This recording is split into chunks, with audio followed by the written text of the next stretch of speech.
you're going to end up with some big casualties when it comes to the World Cup squad. I don't see how there is a space for Phil Foden or actually a Morgan Rogers or a Cole Palmer or any of these fantastic number 10s we've got if you are going to start with Bellingham. It's this litany of great players that are available to England that you can't get into the starting 11 all at the same time. I think it's pretty much set in stone, isn't it, that Harry Kane obviously leads the line, Marcus Rashford or Anthony Gordon play on one side, Saka starts on the other, and then probably Bellingham and Rice in the middle. So where does Phil Foden fit in? I've got huge sympathy with Phil Foden for England because in his last 3 starts, he's played under 3 different managers and played in 3 different positions. Thomas Tuchel's got to succeed where previous England managers have failed, really, even as recently as Gareth Southgate at the last Euros, as Henry's been talking about, by shoehorning Phil Foden in particular into the team in a position that he clearly isn't comfortable.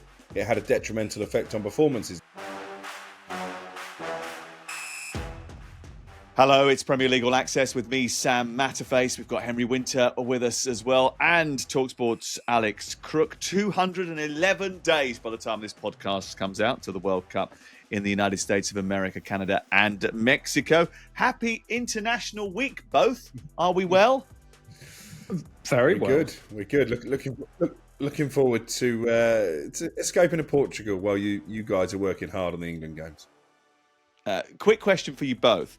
Which managers will be happy there's a 2-week break in domestic Premier League football, and who will be annoyed that their momentum has been halted? Henry?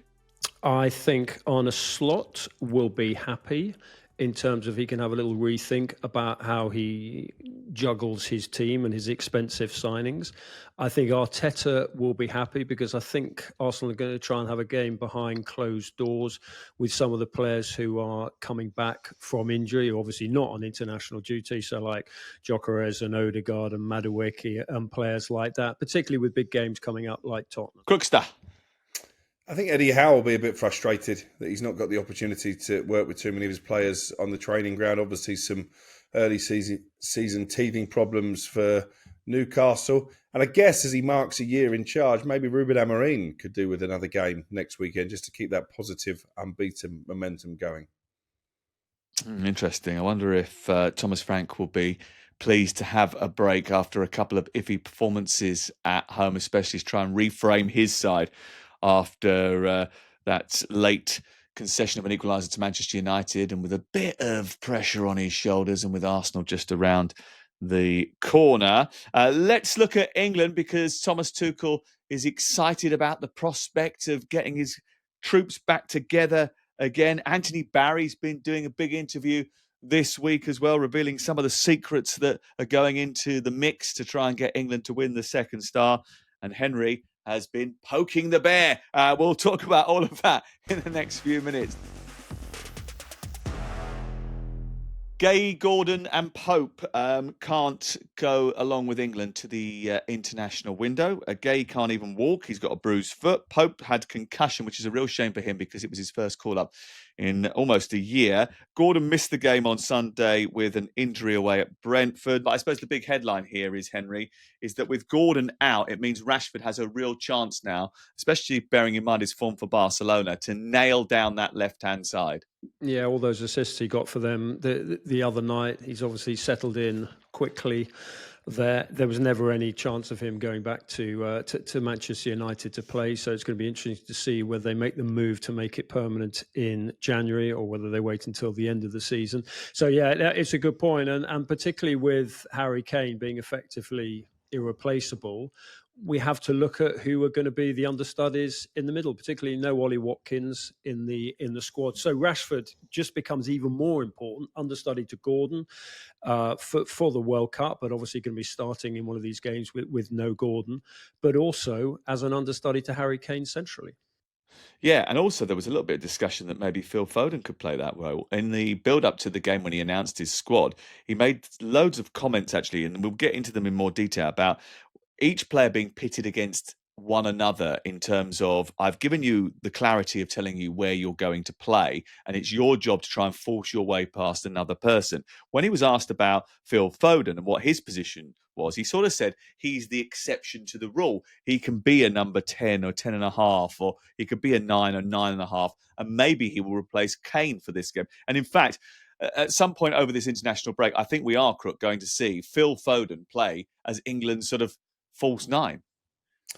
Yeah, that's certainly the information that I have. Will it be in this first game against the Serbia side they thrashed away from home, or will it be away in Albania? Probably the former, I would have thought. But yeah, Harry Kane isn't going to play 90 minutes in both games. He probably want to obviously add to his England goal haul. But I think Thomas Tuchel's got to be sensible, not just for England, but for Bayern Munich and Vincent Kompany as well. I think he'd be furious if Harry Kane completed both 90 minutes. So there isn't really another option, is there? Rashford could play through the middle, but as Henry's alluded to, I think he sees him as that wide left player. And Foden doesn't really have a position, which is a tricky one actually for him, because if you're picking your sort of front five, we're expecting England to go 4-1 at the World Cup. I think it's pretty much set in stone, isn't it? That Harry Kane obviously leads the line, Marcus Rashford or Anthony Gordon play on one side, Saka starts on the other, and then probably Bellingham and Rice in the middle. So where does Phil Foden fit in? Well, we will find out over the next couple of games, and it may be a last opportunity for Phil Foden to see if he can fit into the structure of the team. And the reason I say that is because there was a brilliant interview with Anthony Barry this week, one of the papers in which I think it was within the Telegraph, in which he talked about the 360-degree analysis and profiling of the players that they do. Now, obviously, all big nations do this, and all big clubs do this, right? They look at the way that players interact with one another.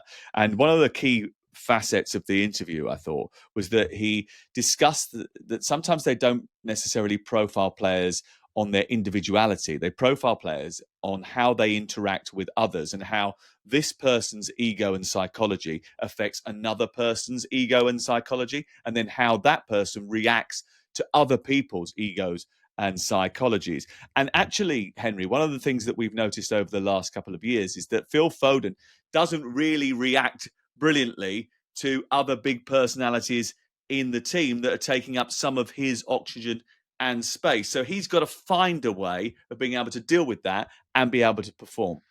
Yeah, I mean, he hasn't exactly struggled around big personalities and big players at Manchester City over the last 4 or 5 years. I mean, he's got, 5, 6 Premier League titles and a Champions League. I've got huge sympathy with Phil Foden for England, because in his last 3 starts, he's played under 3 different managers, Southgate, Carsley and Tuchel, and played in 3 different positions. He's played wide right, he's played loosely off the left on the Southgate, and he's played centrally as well.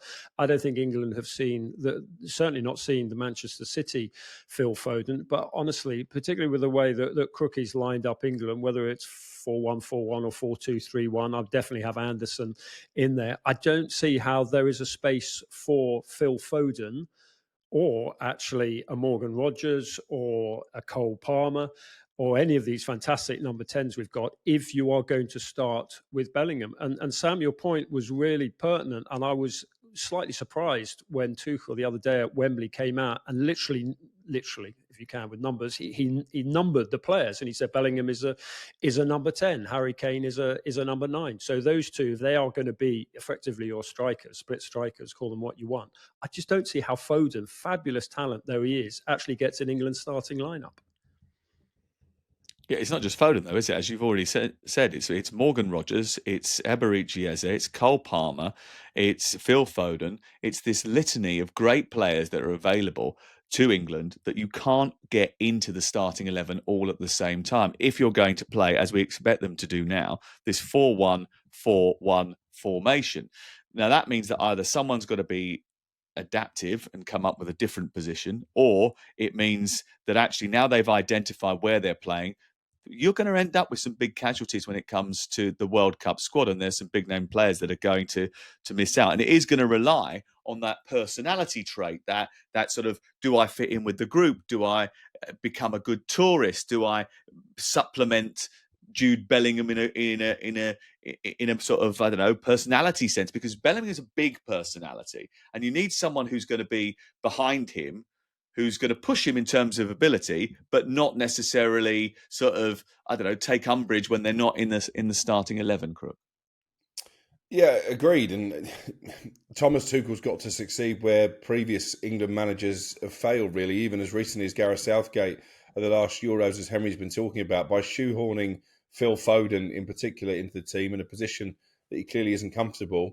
It had a detrimental effect on performances. And then you go back to the golden generation, obviously the Gerrard, Lampard, Scholes conundrum. Paul Scholes was very much the victim of that. And in the end decided, you know what, I'm not a left winger. I don't fancy playing for England anymore. So I think Tuchel will be brave. I think the most pertinent quote we've heard from him so far is that his job is to pick the best team, not necessarily the best players. So I don't think he'll be intimidated by leaving out those big personalities and those big players that Henry's mentioned.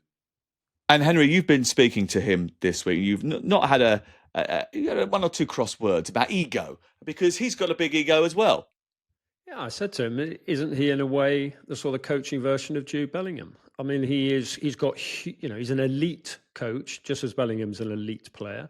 He is highly demanding of individuals. He can fall out with people, but I'm slightly suspect about this narrative that Bellingham's going into the dressing room and just intimidating everyone with his personality. Look, he plays for Real Madrid. He hangs around with Kylian Mbappe and Vinicius Jr. He's one of the best players in the world. We've seen it. He's the reigning England Player of the Year, voted for by the fans. So he's clearly an individual of substance. He was made one of the four captains, vice captains as they were, in the leadership group under Gareth Southgate. So clearly he's got that 360 good tourist element, call it what you like. But I'm sorry, I've been to so many tournaments with England when they've actually looked inhibited. We want players who've got this will to win. We want players who will actually look around the dressing room and be demanding of players. I mean, Crook knows Manchester United well. Manchester United have been at their best when they've had a Brian Robson, when they've had a Roy Keane, when they've had Gary Neville in a different way, demanding high standards of others. And if Bellingham, I don't like Bellingham's dissent towards officials, and I'm with Mrs. Tuchel on that. But in terms of actually demanding at the very elite level, if Bellingham was American, everyone would go, why can't we create players with this sort of winning mindset? So look, he's 22. Maybe he's got to sort of mature and balance it a little bit if other players are intimidated. But look, the meek may inherit the earth, but they're not going to win the World Cup. We're going to need tough Bellingham types out there who are good in clutch moments. Slovakia, key moments when England are about to go out and he pulls something out the bag like that. So look, it's not as if he's a luxury player. He delivers. We saw what a team player he was at Anfield in a very poor Real Madrid performance. Bellingham actually was the one who was tracking back. He was covering for Vinicius. He was actually trying to sort of lead the fight back against, obviously, a very powerful Liverpool performance. And he was the only one who also got a shot on goal as well for Real Madrid. So I'm slightly concerned about this narrative. And I know it's a typical thing with England. We always have someone to put up in the headlines and have a go at. It's been Gaza. It's been Rooney. It's been Beckham for a while, particularly after France 98. Let's not do that with Bellingham. Let's make him feel that he is appreciated. But of course, he's got to tone down some of the noise at times. But one of the things that has to happen as well is that you've got to put the right people around him. And that's the point, isn't it? You can embrace that. You need that. You need the leader. You need someone who says, do you know what? When the chips are down, I'll take the game by the scruff of the neck and I'll make it happen. But you also need people around him that can supplement the best facets of his personality, the best facets of his game. And when they're selecting the squad, that will come into it. I spoke to Thomas Cup, well, I think it's probably almost about 6-7 months ago now, when we sat down and we were sort of discussing, and Henry, I think you were at the same thing that I was at, and he was saying, that he will have a core group of players who are going to play the games, and then there'll be others that he knows probably won't get much game time, and their job will be to be brilliant in training every single day and raise the standards of those that are going out there on a day-to-day basis. But also, they're the ones that cannot sulk. They're the ones that cannot bring the team down when it comes to not being selected, when it comes to only getting a handful of minutes at the tournament, Crook. You're basically talking about Jordan Henderson there, aren't you? That's the main sort of exhibit A. But yeah, you're right. I mean, we were in and around it in Germany. We were aware that maybe the camp wasn't as harmonious as it had been in previous tournaments under Gareth Southgate. I think Thomas Tuchel, done his ring around with senior players that he trusted, was aware of that as well. And that's why Jordan Henderson was called up in the first place, what you have to say is that actually Henderson's form at Brentford this season has more than justified his selection. But yeah, you wouldn't expect him to get too many minutes. You know he's going to be a good tourist, and that is something else that Thomas Tuchel is going to have to take into account. With the goalkeeping department as well, Nick Pope out, looks like James Trafford is going to get the call up. I'm slightly surprised by that because he's not playing for Manchester City. Aaron Ramsdale is at least playing in the Cups for Newcastle and might get a run in the team now with Pope injured. And we know he is a brilliant tourist. He is somebody that if the mood is a little bit low, you can rely upon to lift it. Especially since he went on your stag do.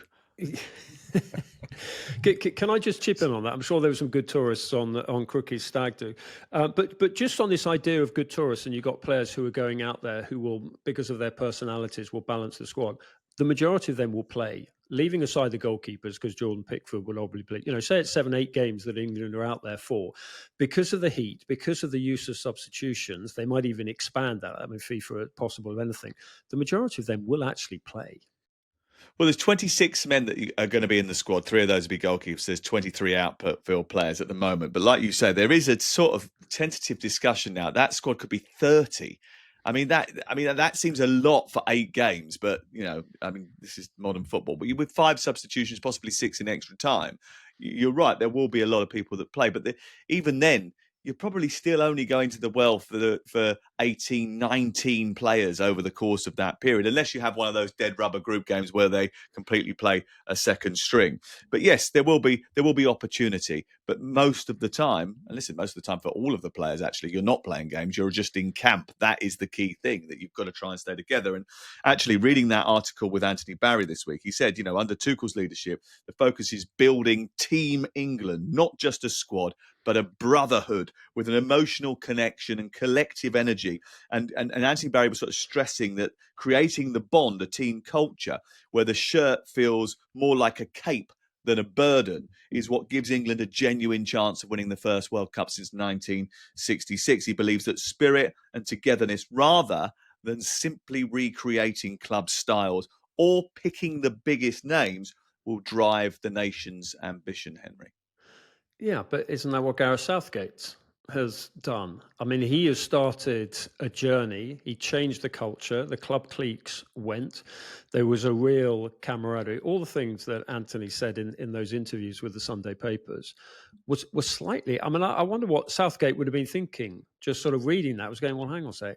We did that. We took the tensions out. We built the camaraderie. You could sense it. Look, we all go to the England sessions, and you saw under Southgate they really enjoyed. Obviously, it was a post-Nice thing, but they all really enjoyed reporting to duty. Southgate went round. Obviously, knew a lot of them through the under-21s, but he also went round the clubs and built up relations with the managers to actually take the heat out of the shirt, allow them, encourage them to report for duty. So I think what Anthony is saying, you really should have a nod to the work that Southgate's done. Obviously, Tuchel and Anthony Barry are far more sort of elite game changers in terms of the managerial impact they can have from the dugout.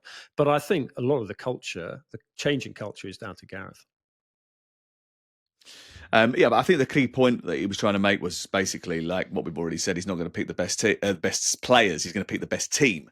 That's going to be the key sort of selection process. He's trying to make the best team, not necessarily just the most skillful players. I think he went on to say something like, if you're building a band, you don't get 11 lead singers, do you? And give them one mic, which I thought was quite a good analogy, actually. Yeah, actually was quite a few sound bites in that interview with Anthony Barry. It was almost like he might have thought about it beforehand. Anyway, let's talk a little bit about some of the others that have made it into the squad. Adam Wharton called up too. Tuchel clear that he has been keen to call him up for some time. Yeah, I think that sort of came after the Senegal game where they really lacked control in the middle of the park, and he thought, I've got to adapt this. I need a proper number 6, which is why he's now stumbled upon Anderson, who might not play in these 2 games because of discomfort that he's feeling. So we should get to see Adam Wharton for the first time, Crook. Yeah, I mean, this is something that we've been clamouring for a while. I know you and I both rate Adam Wharton very highly. I guess his injury issues are a concern. He has missed quite a few games over the course of his Palace career, but he's certainly a very talented player. I guess it will depend on how many players Tuchel does decide that he wants to take in that position, because Anderson, if he's fit, is going to be a shoe-in. Obviously, you've got Declan Rice, I've already mentioned. Jordan Henderson. So I would say at this moment in time, Wharton is probably one of those players who is 50-50 at best to actually make the final cut for the World Cup. So he probably needs a decent international break now and again in March. But I think by Tuchel's metric and description of where the players play, you've got Wharton, Anderson, and Henderson in the six. They're the sixes that he's considering. I don't think Rice goes into that. I think Rice is the hybrid 8-10 who plays on the left of the four in the two in the middle, the 2 10s in the middle. But I think he's the 8-10 there, and Bellingham's the other one, which is the split striker that plays with Kane. And I think he's pretty clear that he wants Rice to play further up the pitch, which is why he's looking for someone to be that sitter, that playmaker, that tempo dictator, which Wharton could be. But I think you're right. It might be that they decide to go Wharton, Henderson, or Anderson, Henderson, and then have the option of repurposing Rice if they need to further into the tournament, especially if they want to commit extra players on. That change does give you that option as well. Let's talk about some of the players that have been left out. Jack Grealish, Trent Alexander-Arnold, and Danny Welbeck. First of all, Henry, do you want to talk about Trent and Jack? Because they were mainstays in this squad for a very long time. They were, and I mean, you look at Jack Grealish. I mean, he's had a fantastic start to his loan spell at Everton. Sort of dipped a bit, but his issue is, we all know Jack's personality, how good he is, but how does he get in? England have got quality on the left, names that you've mentioned like Gordon and Rashford. Obviously, Eberechi Eze can play. Madueke, when he's fit, can play either side. I just don't. And then as a number 10, it will take us half an hour to list the number of 10s that he's got. So I can't quite see Jack, for how much we love him as an individual, as a player, getting back in. And Trent Alexander-Arnold, I mean, he's a fabulous player, but he had 10 minutes against Rayo Vallecano the other night. Valverde's ahead of him. They've obviously got Carvajal as well. So I would take Trent Alexander-Arnold, but he's not going to get in ahead of Reece James at the moment. The issue about Reece James and Enzo Maresca, who's taken a bit of stick recently, but he is actually marshalling Reece James's minutes and using him quite shrewdly, because everyone's aware of Reece James's frailties. And then, of course, you've got Tino Livramento to come back, who can play left or right, and probably may start on the left. So, yeah, I mean, there are issues for Trent to get back in that midfield. Just one point about your earlier, you were naming all the sort of the sixes. I mean, Alex Scott, I've seen him play 6, 8 and 10. I've seen him play alongside Anderson. I've seen him play slightly ahead of Anderson, like Rice does with Anderson, when Anderson plays more the Zubimendi role in terms of Arsenal. So, yeah, I mean, I think we should always... I'm a huge, supporter of the under-21. So to see them step up, and Alex Scott set up, I've seen him win a trophy with the under-19s, with the under-21s. So it's great to see him in there. I don't think he'll necessarily go to the World Cup, but, the Guernsey Grealish deserves a nod. And also, it's great to see that progression from the 21s that has started to happen again, because this is a team that have managed to lift a trophy. They know what it's like to win. So Livramento coming from that group from the summer, Scott coming from that group, Anderson coming from that group. That's what you need in order to sort of try and sort of populate a team with winners. You've got winners elsewhere. Kane's won a Bundesliga. Bellingham's won multiple trophies at Real Madrid. Henderson's won the title with Liverpool. You need that winning culture, that winning mentality. You want to get people who can get you over the line. And I think one of the key things that maybe was a mistake last time at the European Championships is that the squad was too young and too inexperienced, and they didn't have enough of those winners that had got over the line before. At the time, I don't think Kane had got over the line before in terms of winning a major trophy. So Gareth was a little bit short on that experience and that winning mentality, whereas I think Thomas has just gone, well, do you know what? I'm going to re-inject some of that. I'm not going to go just for youth. I'm going to bring in some of that experience to try and add that second star. Serbia first on Thursday night, hammered them away at home, which was supposed to be the hardest game of the group, really, the two matches with Serbia. What do we want to see here from a playing point of view? Because obviously the biggest issue, and we've sort of spoken to him about this, is that these games actually mean nothing in terms of qualification, because England have already won the group, Crook. Yeah, and obviously this is back at Wembley.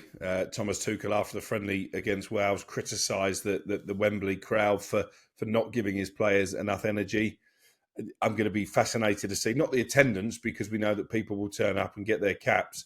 I'm fascinated to see how many of them are still left come the start of the second half, because I've got to say this is not a brilliantly appealing fixture on paper, as you say, effectively a dead rubber. England have already qualified. Serbia are not very good, as we saw from the away game. So I think the players are going to have to supply the energy as opposed to the fans. And I hope, and I say this every time we go into an international break, I hope there is something in the team selection that gives us something to cling on to. We don't necessarily need to see Harry Kane. Maybe we do need to see Phil Foden as a false number 9 to give us a bit of a takeaway and a talking point. Maybe we do need to see Adam Wharton in that number 6 position. Maybe we do need to see a change at the back. This is an opportunity to experiment. Yes, he doesn't want to lose the game, but it's not life or death, is it? And they have a great DJ at the stadium, Wembley Stadium. They employ all of the sort of the pyrotechnics and the light shows now to try and get everybody in. Do you think you just keep playing E17s, stay now, all the way through the game, just to try and encourage? I know it's a bit early for Christmas songs, but I just never trying too to make early for people that. Stay to the end. just get maybe halftime show should be E17s. Yeah, or a bit of Reece James, sit down. Yes, sit down there. Very good. Right, okay. That's it for England. Let's take a quick look at the rest of the home nations that we are hoping will take a step closer to the World Cup. 2 massive international games for Scotland, which will determine their World Cup fate, away in Greece and then at home to table-topping Denmark. If Scotland avoid defeat away in Greece, then that game against the Danes at Hampden will be a straight shootout for top spot. And that's quite incredible, Henry, isn't it? I think it's brilliant. I'm a huge admirer of Steve Clarke. I just think that any tournament which has the Tartan Army in it, a World Cup. I mean, I can remember Brazil, Scotland in Paris at France 98, which kicked off the tournament. I have to say, one of the greatest nights of a tournament the night before, let alone the night after the game, was just fantastic. And then the Scots taking over Marienplatz at the Euros. We were all there last summer, 24. They are fantastic. So yeah, absolutely brilliant to see the Tartan Army on the march. Also, it's great to see Craig Gordon. I mean, there's hope for all of us. I mean, he's marching through his 40s and he could well start. I mean, his debut, if memory serves, was 2004, which is 21 years ago. That is, it's Dino's Oxford country that he's moving into. So good luck to him, and I really hope to see the Scots at USA 94. That would be spectacular. You've got to say about Craig as well. Craig has bounced back from serious injury and he really worked hard to get his career back on track, and he's absolutely unwilling to give it up. But he is a little bit like the proverbial bad penny, isn't he? Every time someone else gets ahead of him and thinks they've done the job of getting rid of him, he's back there again as if to say, yeah, you can't get rid of me that easily. I'm coming back again for another stint. Don't worry about it. He does deserve credit, though, Steve Clarke, doesn't he? Because it wasn't that long ago that he went on a run of 1 win in 16 post the Euros, which was a really damaging experience, I think. I mean, the Scots had a brilliant time. We had a fantastic, I did the Germany game, which I did with Ali McCoyce, and it's the first time I've ever heard a morose McCoyce. But we also went off and did a couple of other games, the other 2 group games as well. And actually, the fans had a much better time than the team themselves. Yeah, and you look at Scotland, actually, at the last 2 tournaments, they've underwhelmed. I was there, as you know, Crook, as you called me, on home soil in Glasgow, and they were really poor in that Euros as well. Apart from England away, when they obviously ground. You were wearing a kilt. Draw. The 2 games they played at home were average at best. So I still think there's a question mark over Steve Clarke when it comes to, has he shown enough ambition at these tournaments? But the fact that he's got Scotland relevant again, almost in the way that Mikel Arteta has with Arsenal, I think he deserves great credit. The performances in October weren't great, were they? They beat Belarus just about, and a lot of Scotland fans were unhappy with how they played that day. And Greece game was awful. Greece in the reverse fixture, they've won 3-1, which looks like a comfortable victory. It was anything but. So I'm a little bit fearful because they've got themselves in a brilliant position here, but they're going to have to play better away from home than they did at Hampden to get something from this Greece game. And then obviously it's Denmark at home on Tuesday. As you say, it's going to be a brilliant story if they go into that game with with live qualification hopes alive. But I am fearful of this Greece game. Yeah, I mean, I actually think away from home they'll be better. I think it suits them to play away from home a little bit, and they definitely got away with it in that home game. But if they get through, that would be amazing. If they get to a playoff, that's a good result. I think that's what they were expecting at the start of the qualification campaign. As for Wales, they're holding out hope of a second place finish in a playoff spot, which they'll get anyway, I think, through the Nations League. Momentum halted a little bit, though, wasn't it, in the last international break, Henry, because they suffered that quite embarrassing defeat to England, really. After all of the momentum that they came into it with, they were shocked by England. They were taken apart by them. And then Belgium last time out as well, another result which didn't go Craig Bellamy's way. It was a strange choice of friendlies, particularly that way round before the Belgian game, because you knew the way that England were going to be at Wembley against Wales, that England were going to be up for it with the quality that they've got, and particularly the first half. England were outstanding, but as you say, they've guaranteed this place in the playoffs through the Nations League, their work in the Nations League. But a 6-goal win in Liechtenstein, and Liechtenstein's the ground's about 7,000. I imagine half of it is going to be Welsh fans. It's going to be, it's going to be like almost like a home fixture for them. Is it more than that? Well, absolutely. Well, then they'll probably take over the whole country, let alone the stadium. I mean, the Welsh fans are fantastic. But I think if they can get this, to get 6 goals there would be phenomenal. But they need to finish second, because then they get the home. Crookie will correct me. They get the home fixture in the playoff, which is pretty useful. Yep. Home match with North Macedonia, probably the crucial one for them, that they have to win in order to get that second place and the playoff spot. Things looking a little bit trickier for Northern Ireland, and nigh on impossible for the Republic of Ireland and their dentist manager, who will be out the door at the end of the campaign, you would have thought, Crook. Well, it's been like pulling teeth, isn't it, watching his Republic of Ireland. Hey. Listen, the team isn't great, compared to the Irish teams of the past. I remember England didn't qualify for USA 94. You won't be surprised they jumped on the Republic of Ireland bandwagon. But you look at that team now, the likes of, Ray Houghton and Steve Staunton, our own Tony Cascarino, John Aldridge, Roy Keane, Dennis Irwin, the list goes on. They don't have that kind of talent pool at their disposal, but they have better players than their results suggest. So a change of manager is needed. And, without sounding like a dinosaur, I don't think it was the right thing to do to go down the foreign route. I'd give it to someone like John O'Shea, who I know is part of the backroom staff. He's desperate to be a manager. He knows what it means to play for the Republic of Ireland. I think the FAI, not for the first time, made a massive mistake with that appointment.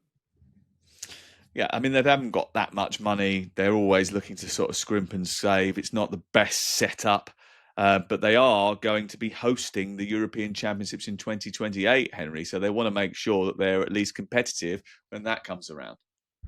Yeah, and it's an interesting point Crookie makes about John O'Shea. I can remember being in Neon at UEFA's HQ. This was a few years back, and John had only really just sort of finished playing, or I think he still had a couple of years to go. And he was there doing a sort of coaching badges and talking to people about the next stage in management. And I mean, Crookie, I'm sure you know him better than I do, and you, Sam, but whenever I've spoken to him, there's a very sort of reflective individual there. And the position he played on the pitch, he would read the game, always read the game well. So I think that's a really good shout. Get him in there, back him. The fans will absolutely rally to him. And as you say, moving towards the, that home international, that home Euros. Well, interesting, isn't it? Because they've sort of done it with Craig Bellamy at Wales. Invest in a young manager, give them the keys to the door. They're hungry. They're desperate to prove themselves, and they work incredibly hard. I mean, look how hard Craig works. Craig works like he's literally playing a game every week. He's up every morning. He does all of the research. He's properly getting into every single player and analysis, and he's working 10, 12-hour days just to ensure that he is prepped and ready to go for the next international match and the next international camp. And, you can imagine John O'Shea will be of the same ilk, like wanting to make sure that he does the best he can in order to try and sort of assert himself. So young, hungry appointments look to be the way forward, especially for those nations that are searching a way back to the next tier of international football. Let's round things off with some news swirling around the Premier League, shall we?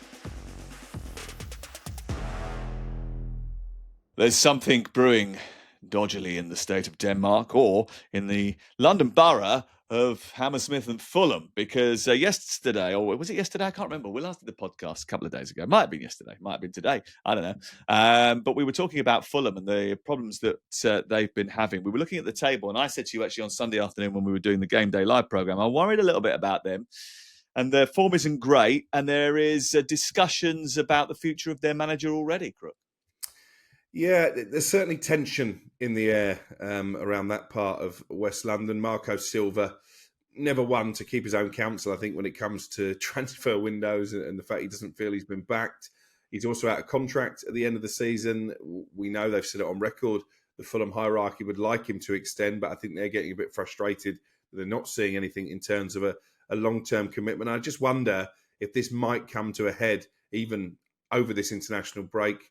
They've lost, their last 5 away games. I think Fulham, they're only just above the relegation places. So performances have not been great. And I know that the board are concerned about that. So certainly one we're going to be keeping an eye on over the course of the coming days when it comes to Marco Silva. I think Fulham fans, by the way, would be in uproar if he did end up leaving his position, because given the lack of investment, I think he's done a brilliant job there, but it is just starting to unravel seemingly. Well, I said it on the podcast that we did on Monday, and that was that he's been a bit unlucky, Henry, really, hasn't he? Because he hasn't ever been given the tools to replace Alexander Mitrovic, who was a rich source of goals for him. They've got a team that has always been sort of there or thereabouts, pushing towards the upper echelons of the table and sort of threatening to get near the European places, but not quite managing it. I go back to that quarterfinal of the FA Cup at Old Trafford, where they were in control of the game and looked like they were going to take Manchester United apart, and then had a 90-second implosion where they got 3 red cards and the game went completely the other way. And it does feel as if he's done a good job, and it's been a sort of a nearly appointment. He's nearly got them to the next stage, but hasn't quite managed it. And I don't know whose fault that really is. Well, the fault's on both sides, as Crookie says. I mean, the recruitment's not been good enough, whether that's 1 or 2 players that he's pushed for, whether that's sort of internally. We know they have a sort of slightly unique recruitment process there. But talking to Fulham fans yesterday, they were saying in the last few games, they've sensed with Marco Silva that he's almost become a little bit more sort of cautious in terms of his tactics. He's not quite the sort of Marco Silva that they like. So maybe he's sort of retrenching a bit. But I think I agree with you guys. I think he'll just be a huge loss. And I think the Fulham fans will be incredibly disappointed. They're loath to turn on Shad Khan, but I think they might turn to an extent on Alistair McIntosh and elements of the board, particularly with the price hikes that we've seen around certain games. 105 quid for, was it Sunderland or 1 or 2 other games at home? That doesn't exactly endear you to the fans when the football isn't that great, when a popular manager is perceived to be under threat. I mean, I take your point about, maybe there's a frustration internally that he hasn't sort of addressed his contract. Maybe he is looking for options. We always know in tournament summers, there's incredible fluidity of movement of international managers going to the club game and vice versa. Maybe there's a potential for him there. I mean, Brendan Rodgers is available. Maybe he could come in. He looks like a Fulham manager to me in the way he sort of speaks. But yeah, I mean, I just think that would be such a loss, because Marco Silva, when he's on top of the game, as you say, when he's given the tools, he's a top 10 manager. What are you saying there, Henry? You're saying that Brenda would fit in with the swagger of West London, but of Chelsea style. You can see him in the Sloane Square department stores and restaurants. Is that what you're alluding to? You think that you obviously know them well, Sam. Fit him nicely. You know them well, Sam. I can see you and Brendan. The last person I met in there was you. Oh yeah, that's right. Yeah. I know you've got a season ticket at Harvey Nicks. Don't lie. Will Marinakis be kicking himself that he didn't wait a little bit longer, Crook? Because he wanted Marco Silva, and then literally 5 weeks after he's appointed Sean Dyche, should be sitting there thinking, I could have got him for free after all. Well, yeah, and maybe Brendan Rodgers would have come into his thinking as well had Brendan left Celtic a little bit earlier. But listen, Sean Dyche is doing a fine job at Forest. Great win for them at the weekend. So at the moment, even Marinakis, I think, will not be regretting his appointment. at the moment. Surely you can't have 4 managers in one season. You never know. Henry, just a quick word on the title race, because Crook has ruled Liverpool out. He made up a statistic earlier in the week where he said, you can't win the title. Whilst he was having a selfie actually at the Etihad Stadium, that you can't win the title if you lose 5 games, and then realise actually that Manchester City have done it twice, losing 6 games in the last 10 years, or 11 years. So where do you see the title race now? Is it just between Manchester City and Arsenal, or are Liverpool Sam, still in it? I was on one of your many programmes, and when you were talking about your pre-season prediction, and I think you went for Manchester City, and I just I went full Ancelotti with the eyebrows and sort of fell off the seat. And actually, I think you've been proven pretty right. I mean, you did back them, if memory serves. And I think if you look at them, you always look for a strong spine. And Donnarumma has come in, and he's one of the best goalkeepers in the world. You look at Stones when he's fit, and Diaz they've got in there, Gvardiol. You look at the fullbacks, Matthias Nunes, who I thought was. Is he a right back? He's not right back, but actually he gives them that width on there, and then Cherki can move inside. Nico O'Reilly was just brilliant against Mo Salah. Mo Salah would just needed to track back to help out Conor Bradley, but didn't. Jeremy Doku was absolutely flying. And then you go through that spine, you look at, you're going to miss a player like Rodri, but Nico Gonzalez steps in there. Phil Foden's playing well. Erling Haaland's is an absolute sort of goal-scoring machine up front. Pep Guardiola has just got this absolute hunger, 1,000 games, and he looks like he's just sort of, stepped out of a coaching class with all that sort of enthusiasm, ready to throw all his, and make his name. So absolutely they'll be there. But look, Arsenal have got more strength in depth than before. They've got more resolve than before. They've got Gyökeres, so they've got a number 9. They've got all their set piece tricks and games and goals. So I do think it is between those two. You can't completely rule Liverpool out, whether it's 5 games, 6 games, whatever, that they've lost, because at some point he will get the balance right. But at the moment, I agree with you. It does look like a 2-horse race. Okay, Henry, great to speak to you as always. Thank you very much for coming on the pod, and I'll see you over the course of the next week, because we've got England-Serbia live on talkSPORT at 7:45 on Thursday night, and then Sunday, Adrian, Jim Proudfoot, Stuart Pearce will bring you Albania versus England. We're all going off to Tirana. It's my first trip to Tirana. I've never been to Tirana before, and I'm looking forward to it. Henry, thank you. Crookmeister, enjoy your trip to Portugal and propping up their beer economy for the next 6 days. I'll see you when you get back. On the Sun Lounger, don't worry, boys. Oh, yes, I'm sure you will. See you later. That's it from Premier League All Access. We'll be back to review all of the England games on Monday of next week, when we'll look back on both Serbia and Albania games, assess the England squad and what's happened with Thomas Tuchel, and bring you all the latest from the Premier League. And Fulham, well, what happens with their manager between now and then? We'll find out.